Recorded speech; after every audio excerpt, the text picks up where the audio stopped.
సహోదరులారా, ఈనాడు త్రిత్వైక సర్వేశ్వరుని మహోత్సవాన్ని మనం ఘనంగా కొనియాడుతూ ఉన్నాం. త్రిత్వైక సర్వేశ్వరుడు అంటే ముగ్గురు వ్యక్తులు కానీ ఒకే దేవుడు. మరి దీనిని మనం అర్థం చేసుకోవాలి అంటే ఒకే దేవుడు అంటే ఏమిటి? దాని అర్థం వారి యొక్క మాట ఒకటిగానే ఉంటుంది, వారి యొక్క ఆలోచన ఒకటిగా ఉంటుంది, వారు ఎంచుకున్న మార్గం కూడా ఒకటిగానే ఉంటుంది. ఈ ముగ్గురు వ్యక్తులు ఒకటిగా జీవించటము, ఒకటిగా మాట్లాడటము, ఒకే విధంగా చేయటాన్ని ఒకే ఒక దేవుడు అంటూ ఉన్నారు.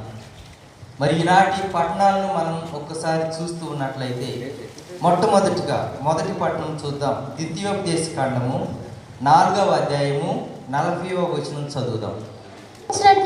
నేను ఆదేశించినట్లుగానే మీరు ఆయన ఆజ్ఞలను చట్టములను పాటింపుడు అప్పుడు మీకును మీ సంతానమునకు క్షేమము కలుగును.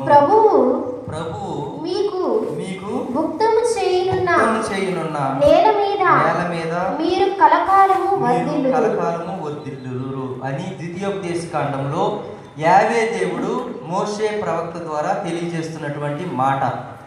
మరి ఈనాటి సువిశేషంలో మనం చూస్తూ ఉన్నట్లయితే యేసుక్రీస్తు ప్రభువారు తన యొక్క అపోస్తలులతో అంటున్నటువంటి మాట మత్తయి శుభవార్త 28వ అధ్యాయము 20వ వచనం చదువుకుందాం. నేను మీకు ఆజ్ఞాపించినదంతయు వారు ఆచరింప బోధింపుడు. ఇదిగో లోకాంతము వరకు సర్వదా నేను మీతో ఉందును అని అభయమొసగెను. యేసుక్రీస్తు ప్రభు వారు చెబుతున్నటువంటి మాట, నేను మీకు ఆజ్ఞాపించినదంతా వారికి బోధించండి, వారు దానిని ఆచరించినట్లు మీరు చూడండి. తరువాత మరి పవిత్రాత్మ దేవుడు ఏమంటున్నాడో పునీత పౌలు గారు రోమిలకు రాసిన లేఖ 8వ అధ్యాయము 14వ వచనం చదువుకుందాం. దేవుని ఆత్మ వలన నడపబడువాడు దేవుని పుత్రుడు. ఈ విధంగా ముగ్గురు వ్యక్తుల్ని మనం చూసాం. మొట్టమొదటిగా యావే దేవుడు తాను బోధించవలసినటువంటి విషయాలు ఏమిటంటే నా యొక్క ఆజ్ఞలను పాటించండి, నా యొక్క చట్టములకు కట్టుబడి జీవించండి, అప్పుడు మీరు మీ పిల్లలు కలకాలము వర్ధిల్లుతారు అంటున్నాడు.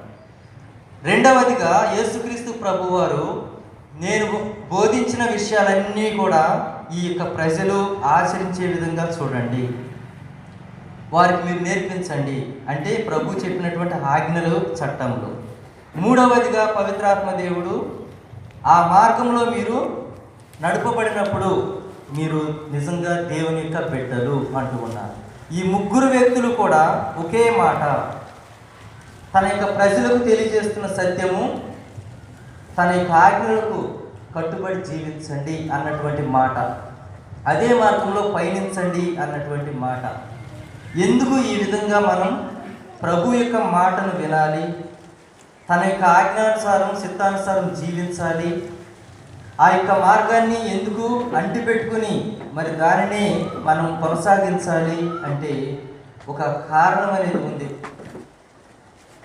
ఎందుకు అంటే మొట్టమొదటిగా మనం ఈ యొక్క త్రిత్వైక సర్వేశ్వరుని గురించి క్షుణ్ణంగా తెలుసుకోవాలి అంటే పాత నిబంధనలో అబ్రహాం ఆ త్రిత్వైక సర్వేశ్వరుని చూస్తూ ఉన్నాడు. ఆదికాండము 18వ అధ్యాయము 1వ వచనం చదువుకుందాం. మమ్రే వద్ద ఉన్న సింధూరపు వృక్షం వద్ద దేవుడు అబ్రహామునకు కనపడెను. ఎండ కాలినప్పుడు అబ్రహాము తన గుడారము వాకిట కూర్చుండెను. అతడు తల ఎత్తి చూడగా దాదాపు 3 మనుషులు నిలబడి ఉండిరి. వెంటనే అబ్రహాము గుడారము వాకిట నుండి పరిగెత్తిపోయి వారి ఎదుట సాగిలపడెను. అతడు వారితో మనం చూస్తూ ఉన్నట్లయితే అబ్రహాము దేవుణ్ణి చూశాడు అని ఆ వాక్యం వ్రాయబడి ఉంది. దేవుడు అన్నప్పుడు ఒకే వ్యక్తిగా ఉండాలి లేదా ఒక్కరినే మనం మాట్లాడుకోవాలి. మరి ఇక్కడ చూస్తూ ఉన్నట్లయితే ముగ్గురు వ్యక్తుల్ని ఆయన చూస్తూ ఉన్నాడు. ఆ ముగ్గురు వ్యక్తుల్ని కూడా కలిపి సంబోధించినటువంటి వాక్యం ఏమిటి? దేవుణ్ణి చూశాడు. అబ్రహాము దేవుణ్ణి దర్శించాడు, లేదా దేవునికి ఆతిథ్యాన్ని ఇచ్చాడు అని. అంటే పరిశుద్ధాత్ముడు, తండ్రి కుమార పరిశుద్ధాత్మ, దేవుడు, పితా పుత్ర పవిత్రాత్మ, ఈ ముగ్గురు వ్యక్తులు కూడా ఒకే దేవునిగా, ఒకే వ్యక్తిగా ఉన్నారు అని ఇది మనకు తెలియజేస్తున్నటువంటిది. అందుకని దేవుడు ఎంతోమంది అని, లేదా ఇలాంటి ఆలోచన మనలో రేకెత్తించినప్పుడు మనం ధైర్యంగా ఒకే ఒక మాట, త్రిత్వైక సర్వేశ్వరుడు ఒకే దేవుడు, ఒకే వ్యక్తి. ముగ్గురు వ్యక్తులు ఉన్నప్పటికీ కూడా ఆయన ఒకే ఒక దేవుడు, ఒకే ఒక మాట, ఒకే ఒక పాట అన్నటువంటి సత్యాన్ని మనం గ్రహించుకోవాలి. యేసుక్రీస్తు ప్రభువారు ఈ యొక్క ఆజ్ఞలను పాటించాలి అంటే ఆయన ఏం చేస్తే మనం పాటించగలమో మనకు ఒక విషయం ద్వారా తెలియజేస్తూ ఉన్నాడు. ఒకసారి చదువుకుందాం. యోహాను శుభవార్త 14వ అధ్యాయము 15వ వచనం చదవండి. యోహాను శుభవార్త 14వ అధ్యాయము. మీరు నన్ను ప్రేమించినచో నా ఆజ్ఞలను పాటింతురు. నా ఆజ్ఞలను పాటింతురు. దేవుని యొక్క ఆజ్ఞలను పాటించటము అంటే తనను ప్రేమించినటువంటి వారికే సాధ్యమవుతుంది. ఈ యొక్క ద్వితీయోపదేశ కాండము 4వ అధ్యాయంలో మోషే ఎందుకు దేవుని మాటగా ఇతరులకు తెలియజేస్తూ ఉన్నాడు, ఇజ్రాయేల్ ప్రజలకు అందిస్తూ ఉన్నాడు అంటే దేవుణ్ణి ఆయన ప్రేమిస్తూ ఉన్నాడు, దేవుని ఎడల భయము భక్తి కలిగి జీవిస్తూ ఉన్నాడు కనుక తాను తన ప్రజలకు తెలియజేయమన్న సత్యాన్ని భయం లేకుండా ఆయన బాహటంగా ప్రకటన చేస్తూ ఉన్నాడు. ముందు సంకోచించాడు, నాకు మాట్లాడటం రాదు, నేను నత్తివాడిని, మరి ఆ ప్రజలు నన్ను ఏమన్నా అంటారేమో అన్నటువంటి భయాలు ఆయనలో ఉన్నాయి. చివరికి దేవుడు చెప్పినటువంటి మాటను తన యొక్క ప్రజలకు అందించడానికి ఆయన సందేహించకుండా చాలా ఆనందంగా వారికి తెలియచేస్తూ ఉంటున్నాడు. మీరు దేవుని యొక్క ఆజ్ఞలను పాటించినట్లయితే మీకు, మీ కుమారులకి లేదా మీ పుత్రికలకు క్షేమం కలుగును అంటున్నాడు. ఈ యొక్క మాటను ఆయన అంతగా తెలియజేశాడు అంటే యేసు ప్రభు చెప్పినట్లుగా ప్రేమిస్తున్నాడు కాబట్టి, దేవుణ్ణి అంతగా ప్రేమిస్తున్నాడు కాబట్టి ఆయన ఆ యొక్క వాక్యాన్ని ప్రజలకు అందించగలిగాడు. తరువాత మనం చూస్తూ ఉన్నాం, ఈ యొక్క అబ్రహాం ఎప్పుడైతే దేవుణ్ణి చూసి ఉన్నాడో, గుర్తించి ఉన్నాడో, ఆయన ఏం చేస్తూ ఉన్నాడంట? 2వ వచనంలో అతడు తల ఎత్తి చూడగా దావున ముగ్గురు మనుషులు నిలబడి ఉండిరి. వెంటనే అబ్రహాము గుడారము వాకిటిని దాటి పరిగెత్తిపోయాడు. వారి ఎదుట సాగిన. ఇక్కడ మనం ఒకటి గమనించాలి, అబ్రహాము పరిగెత్తుకుంటూ వెళ్ళాడు. ఎవరి దగ్గరికి? కనిపిస్తున్నటువంటి ఆ ముగ్గురు వ్యక్తుల వద్దకు. ఒకసారి మనం చూద్దామా? 17వ అధ్యాయము 1వ వచనం చదువుకుందాం. అబ్రహాముకు 99 ఏండ్లు వచ్చినప్పుడు దేవుడు ప్రత్యక్షమై. చాలు. అబ్రహాంకి ఎన్ని సంవత్సరాలు? 99. తరువాత 18వ వచనంలో మనం చూసినట్లయితే అబ్రహాం ఏం చేస్తూ ఉన్నాడు? నడుస్తూ ఉన్నాడా? కర్ర పట్టుకున్నాడా? పరిగెడుతూ ఉంటున్నాడంట. 99 సంవత్సరాల వయసులో ఉన్నటువంటి వ్యక్తి వారిని చూసి పరిగెత్తుకుంటూ వారి చెంతకు వెళ్తున్నాడు. అంతేకాదు తర్వాత 18వ అధ్యాయము 7వ వచనం కూడా తరువాత అబ్రహాము ఆలమందకు పరిగెత్తి ఒక మంచి లేఖను చూసి తెచ్చి పనివాడికి ఇచ్చెను. ఆ పనివాడు కూడానంట కన్ను మూసి కన్ను తెరిచేలోపు దాన్ని సిద్ధం చేశాడంట. అబ్రహాము 2 మార్లు పరిగెత్తుకుంటూ వెళ్తున్నాడు. వృద్ధాప్యంలో ఉన్న, ముదిసరి ప్రాయంలో ఉన్న 99 సంవత్సరాలు వచ్చిన దేనికోసం పరిగెడుతున్నాడు అంటే దేవుని కోసం, దేవుణ్ణి వారి యొక్క గృహానికి ఆహ్వానించుకోవటం కోసం. దేవునికి సేవలు చేయడం కోసం, దేవునికి ఆతిథ్యం ఇవ్వడం కోసం. అంతేకాదు తన కుటుంబంలో ఉన్నటువంటి సారా, తన భార్య అయినటువంటి సారా కూడా దానికి సమ్మతించటం, తన పరివారు కూడా దానికి సమ్మతించటం. ఈ యొక్క కుటుంబంలో మనం చూసినట్లయితే ఎవరు కూడా బద్ధకంగానో నీరసంగానో లేరు, చాలా యాక్టివ్గా ఉంటున్నారు. వయసులో చాలా పెద్దవారు. అంత పెద్ద వయసు ఉన్నప్పటికీ కూడా చిన్న పిల్లల వలె హుషారుగా సంతోషంగా పరిగెత్తుకెళ్తూ ఉంటున్నారు. అంటే వారిలో ఏమున్నట్లు?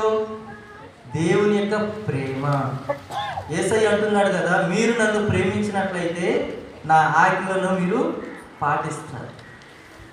మన కుటుంబ జీవితంలో ఎంత కష్టం వచ్చినా, ఎంత బాధలు వచ్చినా, బిడ్డలను ప్రేమించినటువంటి తల్లిదండ్రులు ఏం చేస్తూ ఉంటారు? వాటిని దూసుకుంటూ పోతూ ఉంటారు. అదే బిడ్డలంటే ప్రేమ లేనటువంటి వారు ఏం చేస్తూ ఉంటారు? వారి యొక్క సరదాలు వారు, వారి జీవితం వారిది. బిడ్డల గురించి ఒక ఆలోచన ఉండదు, ఏమీ ఉండనటువంటి తల్లిదండ్రులు వారి గురించి అంతగా పట్టించుకోరు. అదే ప్రేమించేటువంటి తల్లిదండ్రులు చూడండి, ఎప్పుడు కూడా పాకులాడుతూ ఉంటారు, పనిచేస్తూ ఉంటారు, వారికి మంచి విషయాలు తెలియజేస్తూ ఉంటారు. వారి గురించే అంతా కూడా. దేవుని విషయంలో మనము ఆ ప్రేమ కలిగి ఉన్నట్లయితే తప్పకుండా ఈ యొక్క అలవాట్లు మన జీవితాల్లోకి వస్తూ ఉంటాయి. కొన్ని చోట్ల, కొన్ని ప్రాంతాల్లో మనం వెళ్తూ ఉన్నప్పుడు ఇక్కడ కరెక్ట్గా వస్తూ ఉన్నారు, చాలా ఆనందంగా ఉంది.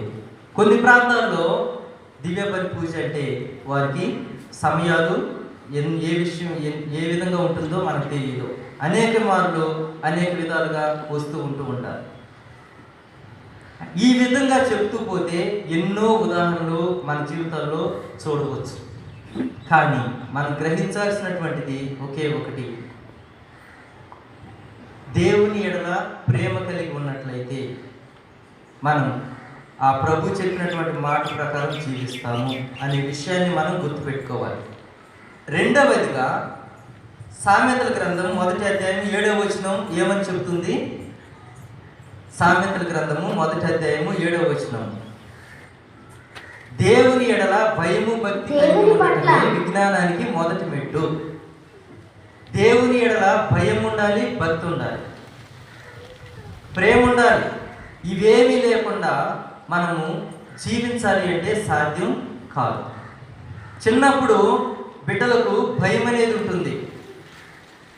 తప్పు చేస్తే తండ్రి కొడతాడేమో, తల్లి కొడుతుందేమో, చదవకపోతే వారు దండిస్తారేమో అన్నటువంటి భయంతో వారు తప్పు చేయకుండా జీవిస్తూ ఉంటారు. కొంచెం పెద్ద అయిన తర్వాత వారు బాధ్యతకు భయపడుతూ ఉంటారు. అందుకని ఆ బాధ్యతను వారు ప్రేమిస్తూ ఉంటారు. ఆ ప్రేమతోనే వాటిని జయిస్తూ ఉంటారు. ఒక స్త్రీ ఎప్పుడో, నేను చిన్నప్పుడు బహుశా 6వ తరగతి చదువుతున్నప్పుడు చిన్న చిన్న పుస్తకాలు ఉండేవి, మ్యాగజైన్స్.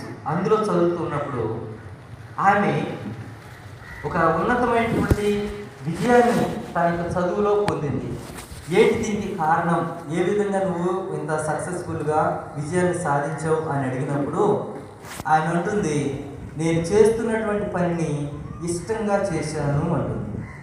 చాలామంది నేను కష్టపడి పని చేశాను అన్నటువంటి మాటలు వింటూ ఉంటాం. కానీ ఆమె ఇచ్చినటువంటి సమాధానం ఏంటి? నేను చదువుకుంటుంటే ఇష్టంగా చదువుతున్నా. అలాగే ఇష్టపడి మనం చేసే ప్రతి పని కూడా ఆ విజయం ఎంతో మనం పొందుతూ ఉంటాం. అంతేకాని కష్టపడుతున్నాము అంటే భారంగా ఉన్నట్లు, ఎవరో మనల్ని ఇబ్బంది పెడుతున్నట్టు, వెనక నుంచి నెట్టుతున్నట్లు.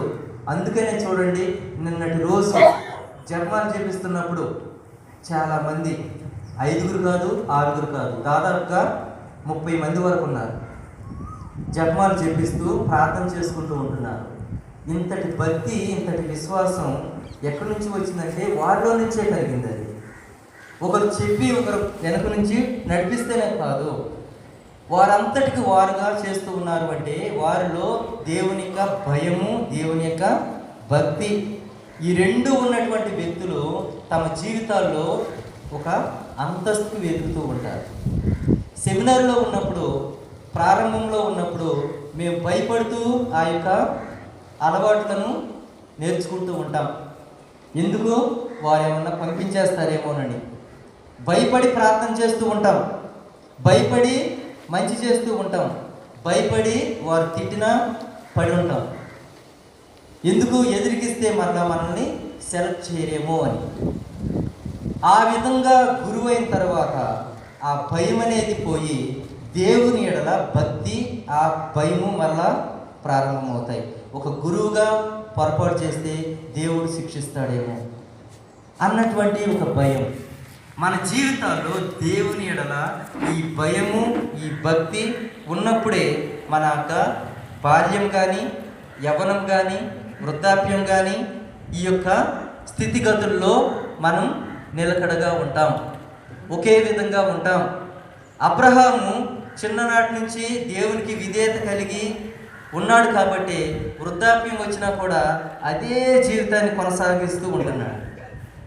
దేవుని ఎడల చిన్నప్పుడు ఏ విధంగా ఉన్నాడో అదే విధంగా వృద్ధాప్యంలో కూడా అలాగే ఉంటున్నాడు. దీని అంతటికీ కారణం తాను నేర్చుకున్నటువంటి, పొందినటువంటి అనుభూతిని ఆయన మర్చిపోలేదు, విడనాడలేదు. చాలాసార్లు వాటిని మనం మర్చిపోయినప్పుడు చూడండి, మధ్యలో ఏమవుతుంది? ఈ యొక్క శోధనలు రాని, అడ్డుబండలు రాని మన జీవితం అక్కడితో అంతమైపోతూ ఉంటుంది. ఈ యొక్క జీవితం క్షుణ్ణంగా ముందుకు సాగిపోవాలి అంటే ఆ ప్రభు చెప్పినటువంటి మాటలకు కట్టుబడి జీవిస్తేనే అది సాధ్యము. అందుకే దాంపత్య జీవితంలో దేవుని యొక్క ఆజ్ఞానుసారం, చిత్తానుసారం జీవించేటువంటి కుటుంబ సభ్యులు ఎలా ఉంటారు? భార్య ఎడల భర్తకు భయము, భక్తి ఉంటే చాలు. భర్త ఎడల భార్యకు భయము, భక్తి ఉంటే చాలు. ఈ భయభక్తులతో ఉన్నటువంటి కుటుంబం చక్కగా ఉంటూ ఉంటారు. ఆ భయం లేనటువంటి వారు ఏ విధంగా అంటే ఆ విధంగా జీవిస్తూ ఉంటారు. ఈ భయం ఉన్నటువంటి ఈ యొక్క జీవితాన్ని ఆస్వాదించినటువంటి బిడ్డలు దేవునికి లోబడి జీవిస్తూ ఉంటారు. ఆ భయం లేనటువంటి వారు వారి ఇష్టానుసారం చేసుకుంటూ పోతూ ఉంటారు. సమాజంలో కానీ, సంఘంలో కానీ, కుటుంబ జీవితంలో కానీ ఎక్కడ చూసినా మన జీవితము ఒక విధంగా నడుస్తూ ఉంది అంటే మనము దేవుని యొక్క చిత్తానుసారం జీవిస్తూ ఉన్నాం, దేవుని యొక్క ఆజ్ఞలకు కట్టుబడి జీవిస్తూ ఉన్నాం. ఆ త్రిత్వైక సర్వేశ్వరునిలాగా ఒకే మాట, ఒకే బాటగా మనం జీవిస్తూ ఉన్నాం. లేదు అంటే భార్యదొక మాట, భర్తదొక మాట, బిడ్డలదొక మాట, సంఘంలో విశ్వాసులతో ఒక మాట, రకరకాలుగా విభిన్నాలు, విచ్ఛిన్నతకు మనం గురి అవుతూ దేవుడిచ్చినటువంటి ఆ యొక్క బంగారు భవిష్యత్తుని, క్షేమకరమైనటువంటి జీవితాన్ని మనం ఆస్వాదించుకోకుండా దాన్ని తృణీకరించుకుంటూ ఉంటున్నాం. అందుకని ఈ త్రిత్వైక సర్వేశ్వరుడు మనకు తెలియజేస్తున్నటువంటి సత్యం, ఏ విధంగానైతే వారు ఒకే రీతిగా, ఒకే విధంగా, ఒకే ఆలోచన కలిగి జీవిస్తూ ఉంటూ ఉన్నారు, అదే జీవితాన్ని మనం కూడా కలిగి ఉండాలి. అది ఎవరి ద్వారా కలిగి ఉండాలి అంటే మన యొక్క ఆలోచన ప్రకారం కాదు, దేవుని యొక్క ఆజ్ఞానుసారం, దేవుని యొక్క చిత్తానుసారం. మరి ఇది ఎవరికి సాధ్యపడుతుంది అంటే దేవుని ఎడల ప్రేమ ఉన్నటువంటి వారికి. అందుకే ఎక్కువగా ప్రేమించేవారు ముందంజ వేస్తూ ఉంటారు, వారికి ఎవరు చెప్పాల్సిన అవసరం లేదు. ఈ మధ్య ఇద్దరు పిల్లలు సెమినారీకి వెళ్ళి ఇంటికి వచ్చినప్పుడు వారికి నేను కొన్ని బుక్స్ ఇచ్చాను, చదువుకోండి, కొంచెం ఇంగ్లీష్ డెవలప్ అవుతారు, తర్వాత కొంచెం జ్ఞానం కూడా వస్తుంది అని ఇద్దరికి ఇచ్చినప్పుడు వారి ఇరువురిలో ఒక వ్యక్తి కంపల్సరీగా దాన్ని చదివి నిద్రపోతున్నాడు, ఇంకొక వ్యక్తి అసలు పట్టించుకోవట్లేదు. అది వాళ్ళ పేరెంట్స్ మరి నాకు ఫోన్ చేసి చెప్తున్నారు, ఇదిగో ఫాదర్ మీరు బుక్స్ ఇచ్చారట కదా, ఈ పెద్ద అబ్బాయి ఇలా చదువుకుంటున్నాడు, చిన్నపిల్లవాడు వాటిని పట్టించుకోవట్లేదు. ఈ పెద్దవాడికి తెలుసు వాటి యొక్క విలువ. ఒక పెద్ద వ్యక్తిగా చెప్పినటువంటి మాటను ఆయన గౌరవిస్తూ ఉంటున్నాడు. ఆ గౌరవాన్ని ఆయన జీవిస్తూ ఉంటున్నాడు. మన జీవితాల్లో మరి దేవుణ్ణే మనం విని ఉన్నాం. ఇలాంటి దేవుడు, మాట్లాడేటువంటి దేవుడు, అద్భుతాలు చేసేటువంటి దేవుడు ఎవరినైనా చూడగలుగుతున్నామా? ఎవరిని చూడలేకపోతున్నాం. ఒకే ఒక వ్యక్తిని, త్రిత్వైక సర్వేశ్వరుని, ఆది నుంచి ఇప్పటి వరకు కూడా ఆ వ్యక్తే మనందరితో ఉన్నాడు, ఆ వ్యక్తే మనల్ని నడిపిస్తూ ఉన్నాడు, ఆ వ్యక్తే మనతో మాట్లాడుతూ ఉంటున్నాడు. ఆ వ్యక్తి మాటలు మనం మాట్లాడని, వినని, పాటించని పక్షాన మనం ఎవరికి లోబడుతూ ఉన్నాం? ఎవరికి భయపడుతూ ఉన్నాం? ఎవరికి భయపడదు, ఎవరికి లోబడదు. అందుకని దేవుని ఎడల మనం భయము, భక్తి కలిగి ఉన్నప్పుడే అది సాధ్యపడుతుంది. ఈ భయభక్తులు కలిగినటువంటి వారికి అది ఆ యొక్క అంతస్తు దేవుడిస్తూ ఉంటూ ఉన్నాడు. కాబట్టి ప్రియ సహోదరి సహోదరులారా, ఈ సమయంలో ఒక వృద్ధుని గురించి విందాం.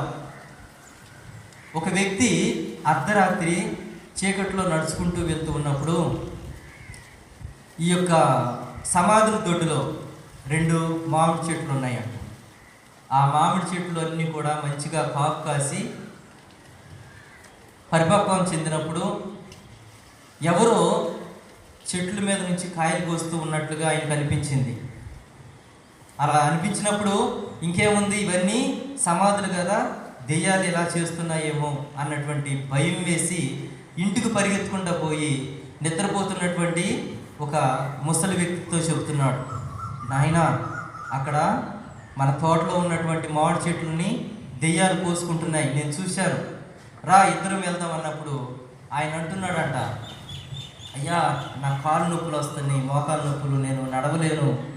కాదు తాత, నువ్వు దగ్గరకు వస్తే చాలు, నాకు తోడుగా ఉంటే చాలు, రా అని వెంట పెట్టుకుని పడతా లెగుస్తా వెళ్ళారంట ఇద్దరు.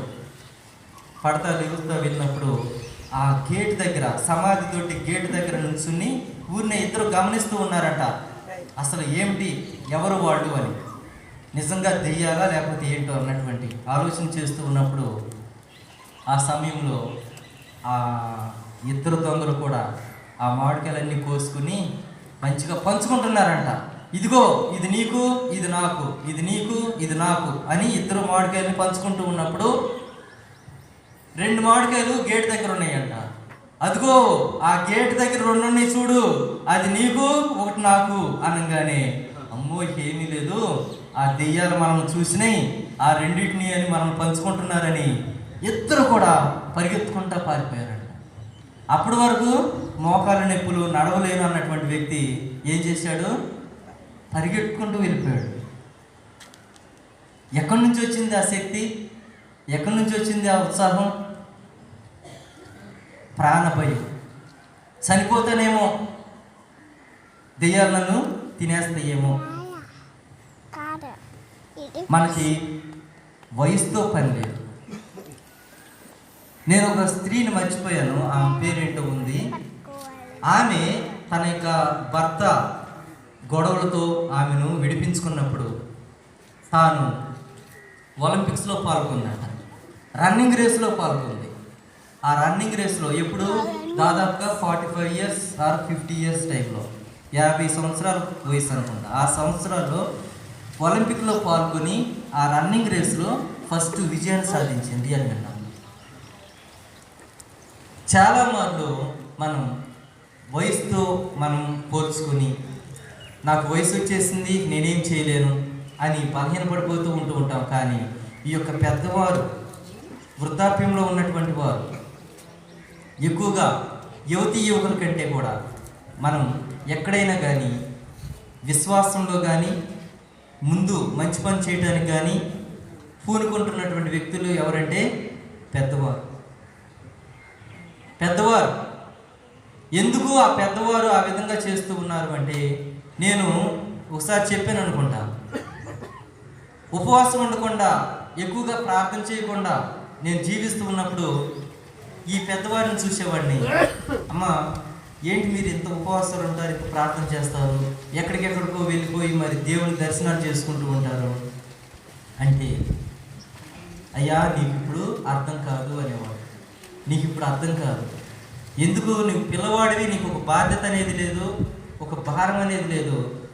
వివాహం చేసుకున్న తర్వాత వారికి ఆ బాధ్యత అంటే, ఆ భారం అంటే, ఆ కష్టం అంటే ఇవన్నీ తెలుసు కాబట్టి వారు ప్రార్థన చేస్తారు, ఉపవాసం ఉంటారు, దేవునికి లోబడి జీవిస్తూ ఉంటారు. ఈ బాధ్యతలు ఉన్నటువంటి వ్యక్తులే ఈ యొక్క కట్టడలకు జీవిస్తూ నిలబడి ఉంటూ ఉంటారు. ప్రభు చేసినటువంటి గొప్ప కార్యాలు గుర్తించినటువంటి వ్యక్తులకి, ప్రభు చేస్తాడు, నా జీవితంలో లేనటువంటివి ఇస్తాడు అని విశ్వాసం ఉన్నటువంటి వ్యక్తులకి, ఒకవేళ దేవుని మీద ఆధారపడకపోతే నా జీవితం ఏమవుతుందో అన్నటువంటి భయం కలిగినటువంటి వ్యక్తులకి దేవుడంటే ఎప్పుడూ ప్రేమ. దేవుని ఎడల ఎప్పుడూ ఒకే రీతిగా జీవిస్తూ ఉంటారు. ఇవన్నీ మన జీవితంలో లేనప్పుడు అవి అక్కడితోనే అడుగట్టిపోతూ ఉంటాయి. అందుకనే మనం నేర్చుకున్నటువంటివి, విన్నటువంటివి ఎప్పుడూ నెమరు వేసుకుంటూ ఉండాలి. ఈ నెమరు వేసుకోవటం అంటే కేవలం బైబిల్ చదువుతున్నప్పుడే కాదు. కుమారుడు యోసేపు చూడండి, ఐగుప్తు దేశానికి కొనుక్కోబడినప్పుడు ఒక తల్లి లేదు, తండ్రి లేడు, తోబుట్టులు ఎవరు లేరు. తనకు తెలుసు దేవునికి విరుద్ధమైన కార్యాలు చేయకూడదు అని. ఏ విధంగా తెలుసు అంటే తాను అవన్నీ కూడా నెమరు వేసుకుంటూ ఉంటున్నాడు. నేర్చుకున్నటువంటి విషయాలను, పొందినటువంటి అనుభూతిని ఆయన ఎప్పుడూ గుర్తుపెట్టుకుంటూ ఉంటున్నాడు. ఈ యొక్క నెమరు వేసుకోవటము, జ్ఞాపకం ఉంచుకోవటము, పదిలపరుచుకున్నటువంటి వ్యక్తులు, దేవుని వాక్కును తమ హృదయాల్లో పదిలపరుచుకున్నటువంటి వ్యక్తులు, వారు ఎక్కడున్నా కానీ దేవునికి లోబడి జీవిస్తూ ఉంటారు. వారు కష్టాల్లో ఉన్నా, బాధల్లో ఉన్నా, నలుగురిలో అవమానం పొంది జీవిస్తూ ఉన్నా నిలకడగా ఉంటారు. ఈ నిలకడగా ఉన్నటువంటి జీవితాన్ని, ప్రభువుతో ఉండేటువంటి మంచి జీవితాన్ని, శాశ్వతమైనటువంటి శుభకరమైనటువంటి జీవితం మనకు, మన కుటుంబ సభ్యులకు ఆ దేవుడి నుంచి మనం ఆశించినట్లయితే ఆ ప్రభు చెప్పేటువంటి ఒకే ఒక మాట, నా ఆజ్ఞానుసారం మీరు జీవించండి, నా చిత్తానుసారం మీరు జీవించండి. ఒకసారి అందరూ కూడా కళ్ళు మూసుకుందాం.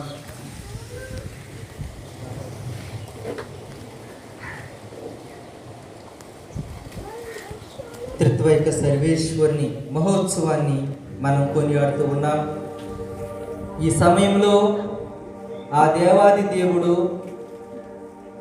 ముగ్గురు వ్యక్తులైనప్పటికీ ఒకే వ్యక్తిగా, ఒకే మాటగా, ఒకే జీవితాన్ని జీవించారు. ఒకే ఒకటి మన నుంచి ఆశిస్తూ ఉన్నారు, తాను చెప్పినటువంటి మాట ప్రకారం జీవించమని.